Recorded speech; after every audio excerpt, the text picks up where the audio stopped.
Bienvenue sur votre nouveau rendez-vous Enjeu sur Banamekili, votre nouveau rendez-vous de décryptage de l'actualité politique, diplomatique et géostratégique. Surtout, soyez fidèles. Chers spectateurs, bienvenue dans votre nouvelle émission de Enjeu. Aujourd'hui, nous avons 4 points dont nous allons discuter. Le premier point sera de savoir si l'ADF NALU est égal au M23, point d'interrogation. Selon des sources concordantes, les soi-disant rebelles ougandais de l'AFDL NALU qui ont occupé la localité de Kamango, à 90 km de Beni, avant d'en être délogés, sont bel et bien des éléments du M23 venus de l'Ouganda. Dans l'entendement de Kinshasa, il est tout à fait évident que les déclarations de Nairobi gardent leur sens. La preuve, c'est qu'il y a de cela 24 heures, le gouvernement congolais a acté la mise en œuvre d'un nouveau plan de démobilisation, de désarmement et de réintégration des groupes armés. Une des promesses, un des engagements qui a été pris à Nairobi. Donc ça montre bien que Kinshasa reste ostensiblement focalisé sur le respect de la lettre et de l'esprit de ces déclarations, puisqu'un nouveau plan global DDR donc a vu le jour. Je rappelle, démobilisation, désarmement et réintégration ou réinsertion, c'est selon le cas. Donc à ce niveau-là, je crois qu'il ne faut pas s'attendre à ce que Kinshasa change son fusil d'épaule. Il faudra plutôt s'attendre à ce que Kinshasa, si dans son entendement, ce qui se passe à l'heure actuelle avec ADF NALU ne concerne que ADF NALU, eh bien qu'il y ait une main extérieure qui vienne résoudre ce problème. Trop technique. Alors, la vérité est très simple. Alors, il y a deux choses qu'il faut savoir.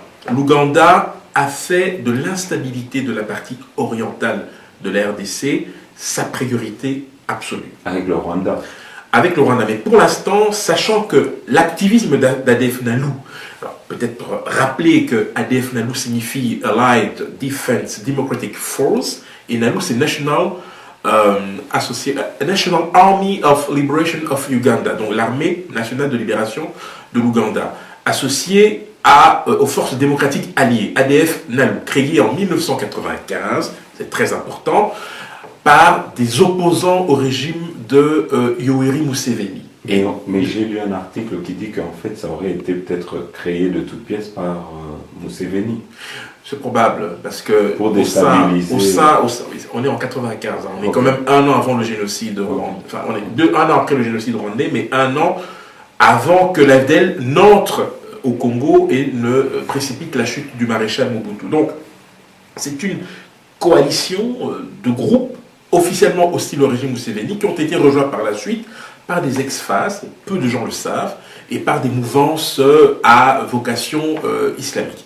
Or, aujourd'hui, qu'est-ce que l'on constate? La société civile du Nord Kivu, dans un certain nombre de rapports, atteste du retour et d'observation, atteste du retour de combattants du M23. Okay. Pourquoi Kinshasa estime qu'il s'agit bien des ADF?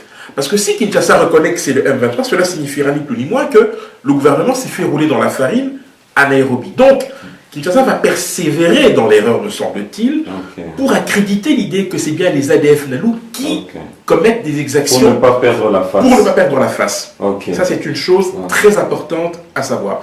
La deuxième chose, c'est que pour l'instant, on constate que sur les 3 documents signés à Nairobi, seul Kinshasa s'empresse de respecter les termes des engagements qui ont été pris. C'est une bonne chose sur le plan diplomatique, parce que ça veut dire que Kinshasa a une parole. Je note qu'il y a 2 initiatives qui ont été prises. La première, c'est la mise sur pied de ce plan qui sera mis en œuvre prochainement, et puis l'introduction du projet d'amnistie qui sera débattu en session extraordinaire par le Parlement congolais au courant du mois de janvier. Mais du côté du M23, rien n'a été pris comme initiative, que du contraire. Un rapport onusien atteste que le M23 a continué à recruter après la signature de ces fameuses déclarations, et l'Ouganda, bien évidemment, profite de cette situation pour entretenir ce que j'expliquais au début, à savoir un foyer de tension, car cela sert évidemment ses intérêts. D'accord. Donc, si on doit retenir une chose, c'est qu'il s'agit bien du M23 et le gouvernement de Kinshasa ne sera pas prêt à reconnaître que c'est le M23 et va continuer à jouer le jeu de dire que c'est l'ADF. Nous avons des indices concordants, un faisceau de présomption qui nous amène à penser qu'il s'agit bien du M23, des ex-combattants qui sont réinjectés en territoire congolais. Maintenant, il faudra peut-être attendre que la mission d'observation des Nations Unies l'atteste, comme le veut la tradition, mais je pense que nous pouvons considérer que les différents rapports de la société civile sont marqués du sceau de la crédibilité, donc il n'y a aucune raison qu'il s'agisse d'autre chose. Enfin, nous connaissons quand même les déclarations farfelues du gouvernement de Kinshasa, donc cela ne nous surprend quand même pas. Passons à la deuxième question. Pendant que le gouvernement congolais envoie 850 hommes en Centrafrique, des Congolais se font massacrer au Nord Kivu. Pourquoi Joseph Kabila et son gouvernement accumulent-ils tant de morts sur la conscience? Pourquoi ce refus de voir la réalité en face? Que se passe-t-il au sommet de l'État congolais? Alors, je pense l'avoir expliqué lors de notre dernière émission.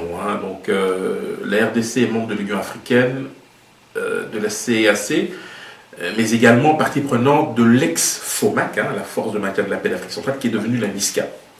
Et donc, c'est à la demande de l'Union africaine et de la CEAC que Kinshasa s'est engagé. En fait, Kinshasa a voulu, je pense, plus faire une opération de prestige, une sorte de une manière de réhabiliter son image. Comme on avait des compétitions avec... Voilà. Mais en ne tenant pas compte d'éléments sécuritaires objectifs sur le terrain. C'est-à-dire qu'aujourd'hui, on sait que l'armée congolaise n'est pas en situation de garantir la sécurité de ses concitoyens dans la partie orientale de la RDC. Alors, se précipiter en Centrafrique, où la situation ne cesse de se dégrader, je vous rappelle quand même que ce lundi, il y a eu un accrochage entre les troupes burundaises et tchadiennes. C'est quand même compliqué. On ne sait pas qui est qui. Même l'armée française est dans le brouillard absolu. L'armée française réclame un plus grand soutien des Nations Unies. Normalement, on va devoir réfléchir sur l'opportunité d'envoyer des casques. C'est toujours la même chose. Dès que la situation est confuse, on pense à faire venir plus de casques bleus, ce qui alimente davantage le conflit pour un ennemi qu'on a du mal à identifier, et une présence de plus en plus massive d'armées africaines, donc de la sous-région, qui ont visiblement beaucoup de mal à mener leur mission à bien. Alors, quand on voit que depuis environ une dizaine de jours, plus de 60 Congolais ont été massacrés dans les alentours de Béni et dans le Nord Kivu, on peut se demander si ces 850 hommes n'auraient pas été plus utiles dans cette partie du territoire national, plutôt que... Il y a quand même un problème à ce niveau-là. Mais je reviens, dans le plan de balkanisation du Congo, puisque c'est de ça qu'il s'agit, ne devons pas nous dire aujourd'hui que, en fait, ça fait partie des plans, des massacres, parce que c'est des massacres gratuits, en fait. On va dans un village et on assassine tout un village, et puis on s'en va. Ce n'est même pas qu'on y va pour rançonner ou prendre... Non, c'est tuer gratuitement. Il faut peut-être qu'on puisse définir... Oui, alors moi je crois qu'au niveau de la balkanisation, moi j'essaie de faire la part des choses.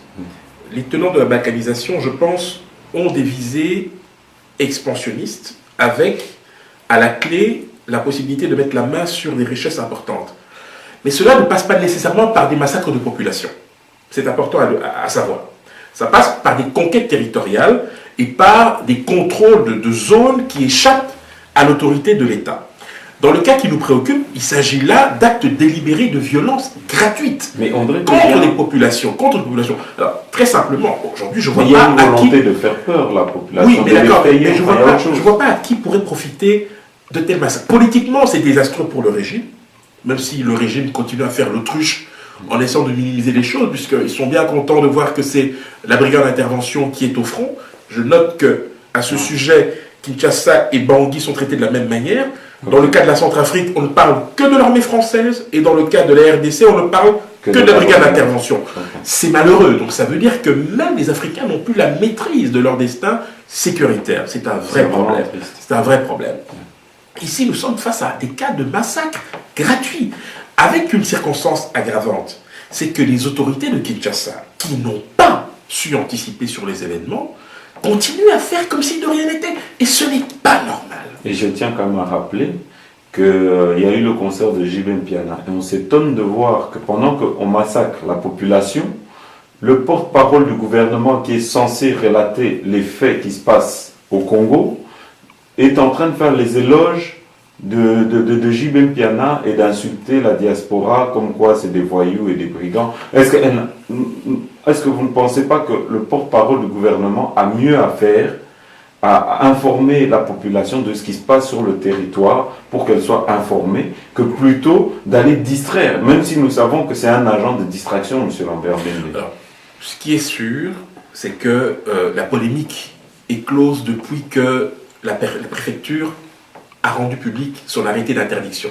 Okay. Bon, on peut s'étonner effectivement que le porte-parole du gouvernement, plus d'une semaine après, ait du mal à faire son deuil de ce concert. Bon, je retiens que c'est un fan de J.B. Mpiana, c'est son droit le plus strict. Ce que je voudrais simplement dire, c'est la chose suivante. C'est vrai qu'il pourrait consacrer toute cette énergie qu'il déploie contre la diaspora à dénoncer par exemple les viols des femmes expulsées d'Angola, voilà. Ou encore d'essayer d'expliquer quelle sera la stratégie de Kinshasa par rapport à cette recrudescence des hostilités dans la partie orientale de notre pays. J'avoue être tout aussi perplexe que vous sur cet acharnement sur la diaspora congolaise qui, somme toute, est de nature contre-productive. Et donc, pour terminer, que se passe-t-il au sommet de l'État congolais? Je pense qu'il y a beaucoup... il y a une sorte de déni obsessionnel et compulsif de la réalité. Le fait d'avoir été soutenu par la brigade d'intervention des Nations Unies pour ce que d'aucuns considèrent au niveau de la majorité comme une victoire sur le M23 a, semble-t-il, ouvert de nouvelles perspectives dans l'esprit du pouvoir ainsi que de son gouvernement, c'est-à-dire l'assurance que désormais, pour toute situation sécuritaire périlleuse, les Nations Unies seront présentes aux côtés des FRDC. Mais c'est un très mauvais calcul. Pour la raison suivante, c'est que, au fond, les 3 déclarations qui ont été signées à Nairobi, dans l'esprit du pouvoir, constituaient ni plus ni moins la fin du conflit de l'Est de la RDC. Or, on sait depuis 2 semaines qu'il n'en est absolument rien et que la boîte de Pandore a donc été ouverte. Premier élément. Deuxième élément, c'est que Kinshasa ne semble pas vouloir se donner les moyens de sa politique. C'est vrai, à sa décharge, un projet d'amnistie sera déposé dans quelques semaines au Parlement, qui va se réunir en session extraordinaire. C'est vrai que le gouvernement a adopté un plan global de démobilisation des armements et de réinsertion des groupes armés, mais on reste au stade des intentions. En face de ça, en face de tout ça, on a le M23 qui ne prend aucune initiative. Ah si, la seule initiative connue à ce jour, c'est le retour programmé, je crois, ce week-end, de M. Bissimois à Goma. Voilà, ça c'est ça qui est prévu dans l'agenda du M23. Mais quant à savoir ce qu'on va faire de Sultani, qui se trouve en Ouganda, quant à savoir ce que font des éléments incontrôlés du M23 aujourd'hui, qui se font passer pour Adef Nalou et que Kinshasa persévère à vouloir ignorer, on n'en sait rien. Bref, on est dans une sorte de nuage, une sorte d'exubérance qui a pour seul objectif d'enfumer les Congolais, et il faut bien le dire, de les distraire.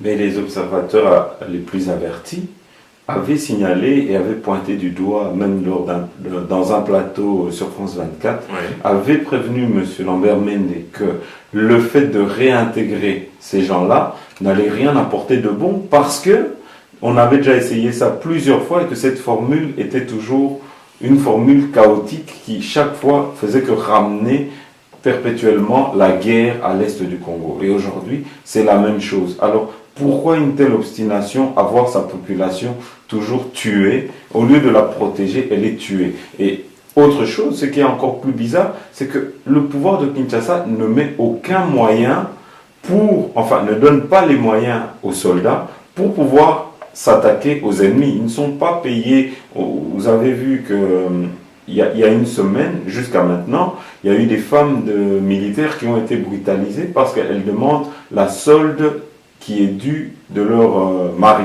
Est-ce que tout ça c'est normal? Non, c'est pas normal. Mais je peux vous en parler d'autant plus volontiers que j'ai moi-même, lorsque j'ai travaillé au ministère des Affaires étrangères qu'au ministère des Droits Humains, avant d'y retourner par la suite, sur la problématique des plans de désarmement, de démobilisation et de réinsertion.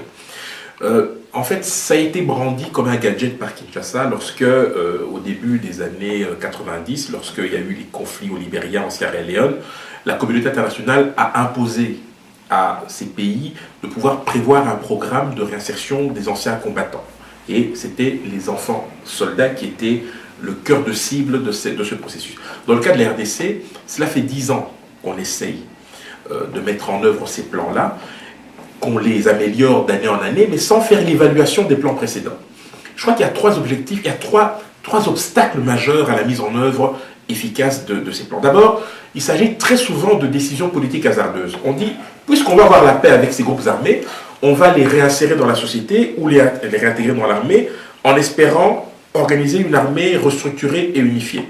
Sauf que quand vous réintégrez des gens indisciplinés, vous institutionnalisez la discipline au sein de l'armée. Premier élément. Deuxième élément, chaque fois que la RDC s'est engagée sur ce type de chantier et que la communauté internationale a pris la peine de financer ce type de processus, le gouvernement n'est jamais allé au bout du processus. Dès que les droits des ex-combattants leur étaient retirés, c'est-à-dire celui de porter une arme, et qu'il fallait les réinsérer dans la société, le gouvernement ne respectait plus ses engagements. On avait des gens qui commençaient un semblant de formation et qui très vite, faute d'allocations payées à temps, un peu comme la solde des militaires, récupéraient de force leurs armes ou réintégraient une milice pour reprendre la lutte armée. Et enfin, troisième élément, ça a été démontré, ces processus depuis 10 ans ont accru les violences faites. Donc les droits de l'homme, ça c'est une première chose. Ensuite, ça a exacerbé le phénomène des groupes armés et ça a installé durablement l'instabilité dans les parties qui étaient concernées par ce processus. Avec, évidemment, comme circonstance aggravante, la reconstitution de groupes armés à partir de noyaux durs, d'indisciplinés, qui pouvaient, pour pouvoir justifier leur activisme, revendiquer un certain nombre de choses que Kinshasa avait apparemment beaucoup de mal à pouvoir offrir, si ce n'est, et ça c'est le dernier cas que l'on sait, hein, celui du CNDP avec les accords du 23 mars 2009, que le M23 s'est empressé de porter sur la table. Et aujourd'hui, suite aux déclarations de Nairobi, eh bien c'est un retour à la case départ que Kinshasa s'est empressé évidemment d'avaliser avec ce nouveau plan DDR qui a été mis sur la table du gouvernement. La communauté internationale est focalisée sur la guerre en Centrafrique et au Soudan du Sud. Est-ce une bonne nouvelle pour la RDC? La reprise des hostilités à l'est de la RDC risque-t-elle de passer inaperçue? Il y a de fortes chances, pour une raison très simple, c'est que les deux conflits, Centrafrique et Soudan du Sud, ont un point commun. Dans le cas de la Centrafrique, on a un rebelle qui a été porté à la tête de l'État avec le concours de la France. François Bozizé, qui avait lancé un appel au secours à Paris, n'a pas été entendu. Paris a laissé faire. Aujourd'hui, on voit les conséquences.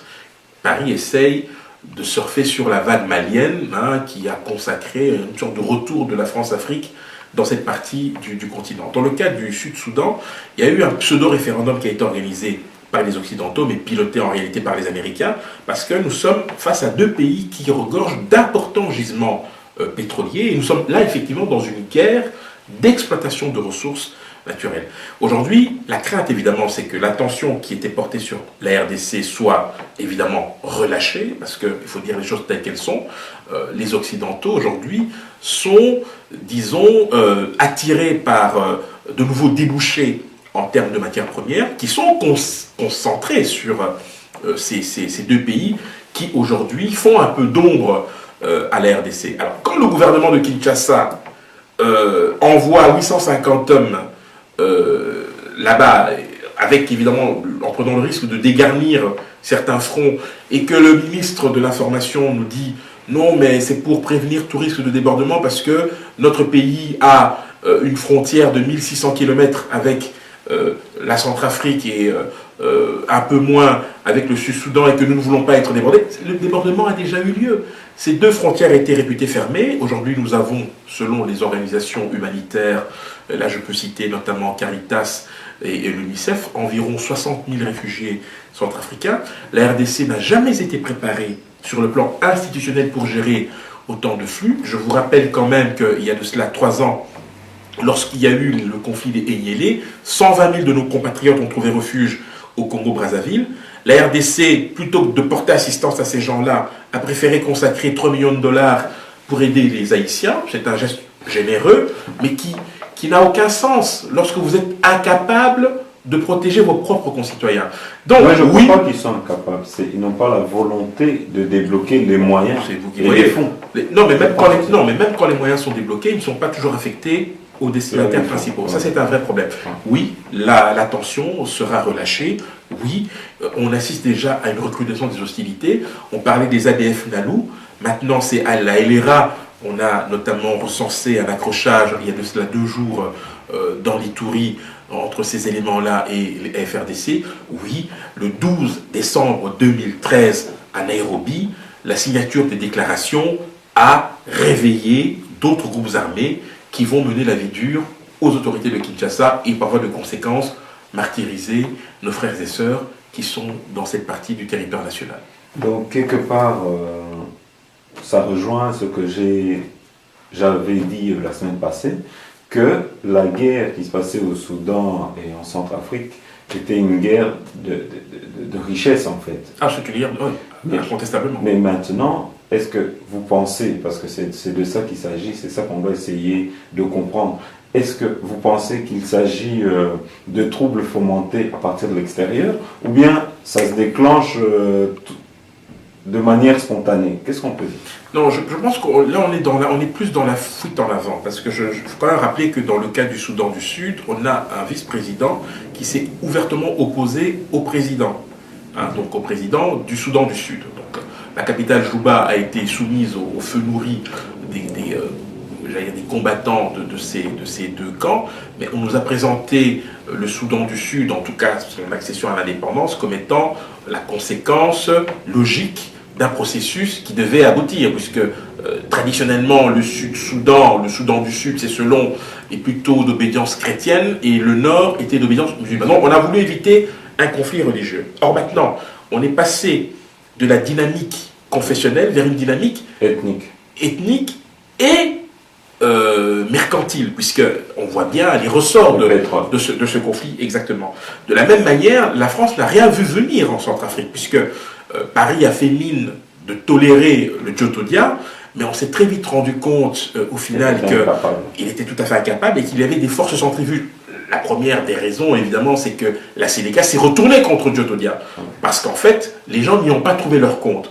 Donc c'est ce méli-mélo-là qui pose réellement problème et qui potentiellement porte les germes de la déstabilisation du nord de notre pays, situation pour laquelle, je le répète encore une fois, le gouvernement congolais n'est pas prêt à faire face à ce genre de situation.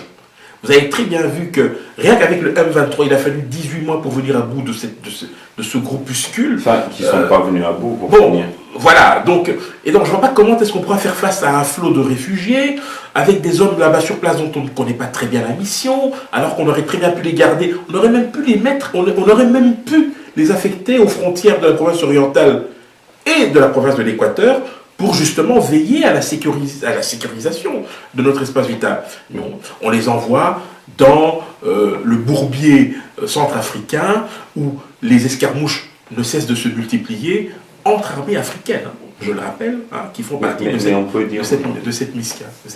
Aujourd'hui, donc, on peut dire que Djotodia en Centrafrique impuissant et Kabila aussi impuissant au Congo, sauf que lui, ça fait des années qu'il a... Alors la différence évidemment, c'est que en RDC, la situation sécuritaire, bien que dégradée, est localisée dans une partie du territoire. Le pays fonctionne normalement. En Centrafrique, c'est le chaos généralisé, ce qui n'est pas le cas de la RDC. Mais le problème de la RDC, c'est que les conditions du chaos commencent à être réunies, faute de volonté politique. Donc, attention. Quatrième point, François Hollande à l'Élysée, ce lundi 23 du 12 2013, Maître Reti Amouli et les marraines françaises pour l'installation d'un tribunal international pour le Congo. Que font-ils en penser? La voix de la raison sera-t-elle enfin entendue? Et pensez-vous vraiment que ça va aboutir, ce projet-là? Alors, la mise en place d'un tribunal pour le Congo, c'est un débat récurrent. Alors, je tire mon chapeau, bien évidemment, à Maître Amouli Reti pour le travail qu'il a abattu. Et le fait qu'il se soit associé tout naturellement aux marraines, je rappelle qu'ils sont des personnalités françaises de premier plan, qui ont réfléchi sur la problématique notamment des violences faites aux femmes et qui ont compris l'importance qu'il y avait d'installer une juridiction qui puisse juger en tout cas de ces cas-là. Donc il faut s'en réjouir, c'est vraiment une avancée très importante. Maintenant, il y a deux choses qu'il faut néanmoins avoir présent à l'esprit. La première chose, c'est qu'à l'heure actuelle, le Conseil de sécurité des Nations Unies est totalement hostile à l'idée de l'installation d'un tribunal pénal international sur le Congo. Alors, il y a plusieurs raisons à cela. Il y a d'abord des raisons d'agenda, des raisons de financement, et puis il y a des raisons d'opportunité.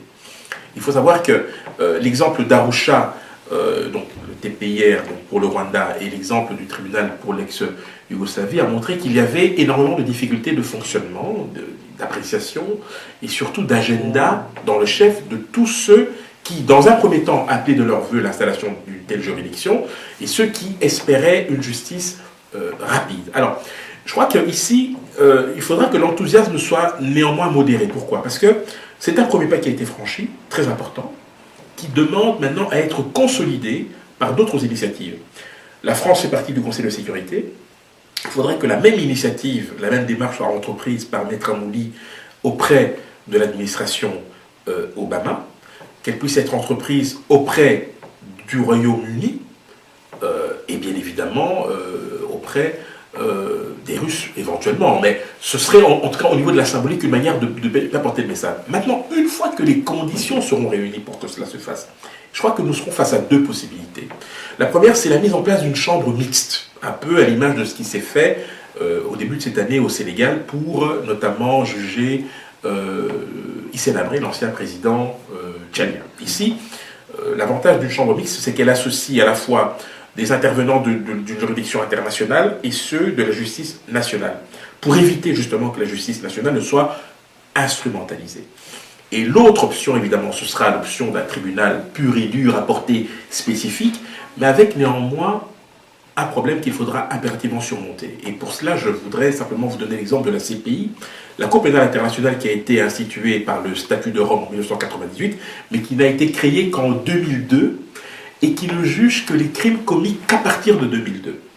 Si l'on prend l'initiative de Maître Reti aujourd'hui, dans ce qu'elle est, dans son entendement et dans son acception la plus grande, et qu'il faille attendre, disons, 4 à 5 ans pour que l'on ait effectivement la mise sur pied d'un tel tribunal, il faudra craindre que les crimes qui pourraient être jugés au sein de cette juridiction ne soient ceux commis au moment où le tribunal ou cette juridiction sera mise en place. En d'autres termes, tous les crimes qui sont commis à l'heure actuelle pourraient échapper au champ d'application de cette juridiction.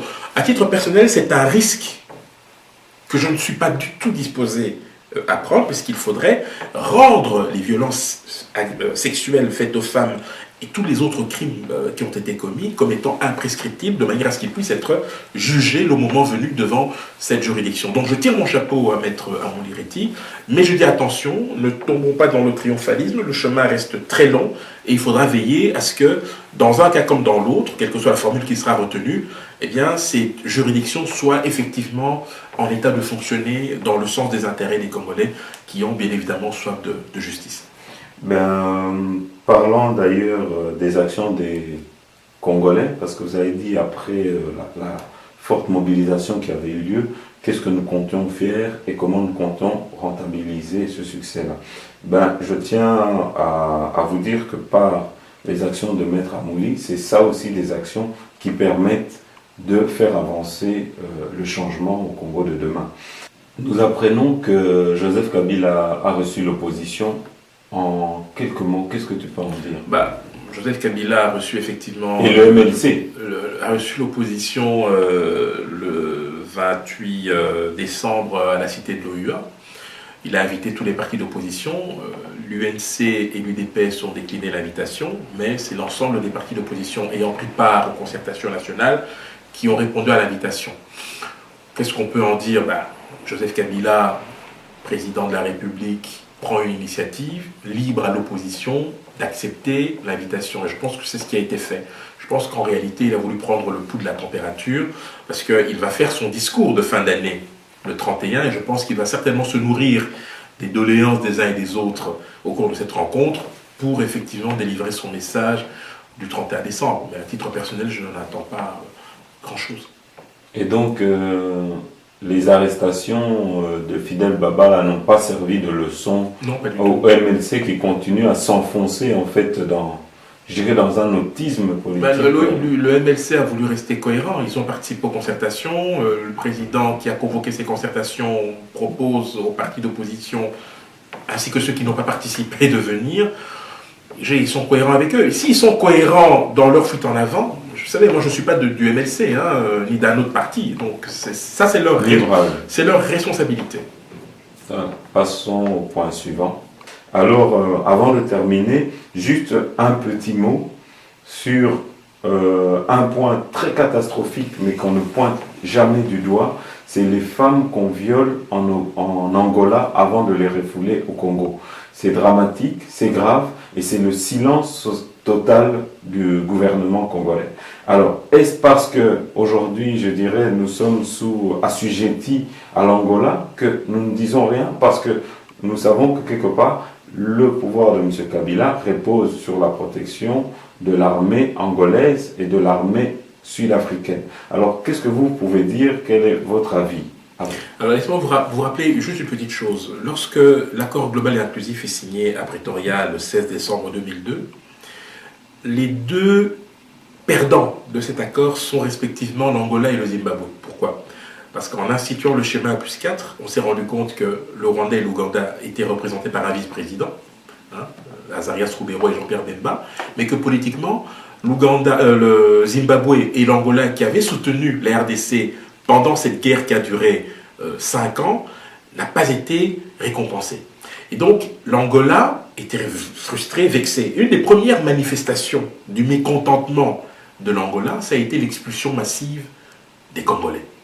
Nous sommes en 2003, déjà. Deuxième manifestation de cette mauvaise foi, de cette mauvaise volonté, de ce mécontentement, ça a été l'occupation de plusieurs villages dans le secteur de Kaemba. Il faut le savoir, pour bien comprendre la genèse de ce qui se passe. Venons-en aux expulsions massives. Déjà à l'époque des expulsions massives, Kinshasa affichait un silence assourdissant, incapable de monter au créneau pour dénoncer les violences faites non seulement aux femmes, mais aux hommes. Silence radio. Lorsque l'ambassadeur de l'époque, M. Jean-Baptiste Mawete, est convoqué par le ministre des Affaires étrangères, c'est pour lui demander, mais est-ce qu'il n'y a pas moyen de faire un peu, veiller un peu quand même à ce que les droits de nos concitoyens soient respectés? Ça s'est limité à une simple doléance, Kinshasa n'ayant pas le courage d'affronter l'Angola sur ce point-là, d'autant qu'entre-temps, au niveau pétrolier, il y a un deuxième contentieux qui est venu s'ajouter, puisque la RDC s'est rendu compte que l'Angola pompait tout son pétrole de là où ils étaient, et ça a été porté devant les Nations Unies. Donc, c'est à ce moment-là que les relations entre Kinshasa et Luanda ont commencé à se dégrader. Mais avec en toile de fond, une absence de volonté de Kinshasa de demander des explications. Nous parlons tout à l'heure du porte-parole du gouvernement. C'est bien de dénoncer l'activisme d'une certaine diaspora pour empêcher la tenue d'un concert d'un artiste comme Jean-Del Piana, d'essayer d'opposer les frères de Kinshasa. Mais ce qui serait beaucoup plus productif, ce qui serait beaucoup plus judicieux et plus opportun, ce serait de dénoncer les violences faites à ces femmes-là, aux Congolaises, à nos sœurs, à nos mères, qui se font violer. Mais il n'a pas le même souci que la population. Apparemment, les priorités du gouvernement sont apparemment à géométrie variable. Mais ça, c'est leur droit. Mais ils seront comptables devant les hommes et devant l'histoire. Je dis simplement qu'à l'heure actuelle, Kinshasa n'a pas la capacité diplomatique de se faire entendre vis-à-vis de l'Angola. De la même manière... Ni d'aucun autre pays. En tout cas, de l'Angola, de l'Ouganda et du Rwanda, c'est une certitude. Puisque ces trois pays, aujourd'hui, ont un ascendant psychologique sur notre gouvernement. Et partant de là, Kinshasa se voit quasiment privé de moyens, de marge de manœuvre pour pouvoir agir. Maintenant, qu'est-ce que nous pouvons espérer?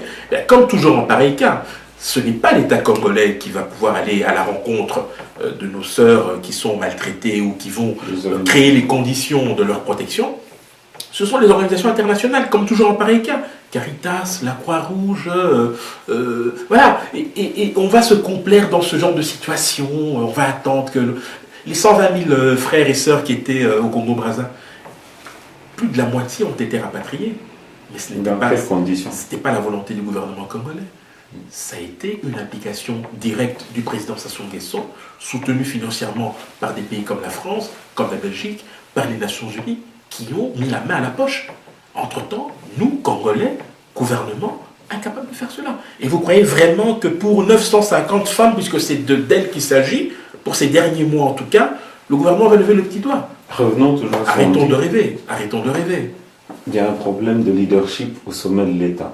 Et donc, revenons à ce que vous dites. Donc, la récompense, si je comprends bien, qu'avait eu le Rwanda, c'était de mettre Azarias Ruberwa comme vice-président. À l'époque, mais bien sûr, puisque le RCD représentait les intérêts du Rwanda, bien sûr. De la même manière que le MLC représentait les intérêts de l'Ouganda, bien sûr. Donc vous rejoignez les propos que j'avais dit l'autre fois, que chaque fois qu'on retrouve Azarias Ruberwa à la tête du pays, c'est pour quelque part récompenser ou représenter le Rwanda. Mais lorsque vous parlez de la transformation du M23 en parti politique, je dis non, il n'y a pas de transformation à avoir. Il y a déjà un parti qui existe, c'est le CNDP.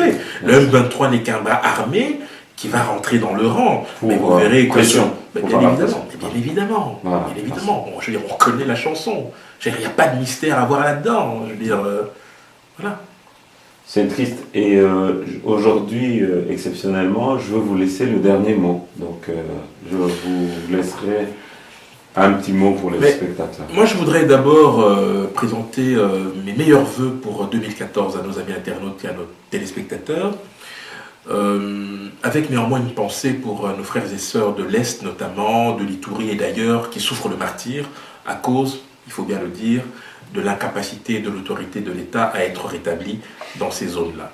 Je crains malheureusement que 2014 soit semblable à 2013 en termes de souffrance. Je crois que politiquement, la confusion sera encore plus grande qu'en 2013, c'est une évidence. Vous noterez par ailleurs que nous serons à 2 ans des prochaines élections et que par conséquent, il ne faut pas trop compter sur une plus grande implication de l'État dans l'effort de redressement national, puisque nous pouvons considérer déjà 2014 comme une année préélectorale. Pour le reste, je me réjouis évidemment de retrouver Jeannot pour de nouveaux rendez-vous tout au long de l'année pour essayer d'éclairer autant que faire se peut l'opinion nationale congolaise, mais également la diaspora sur les grands enjeux du moment. Ben, à l'année prochaine. À l'année prochaine.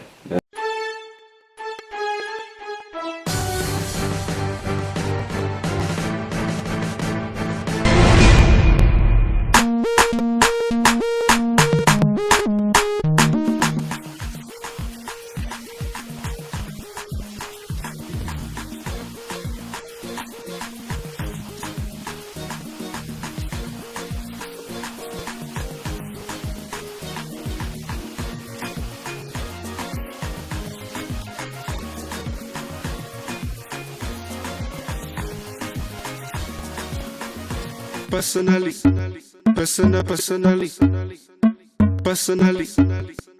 personally.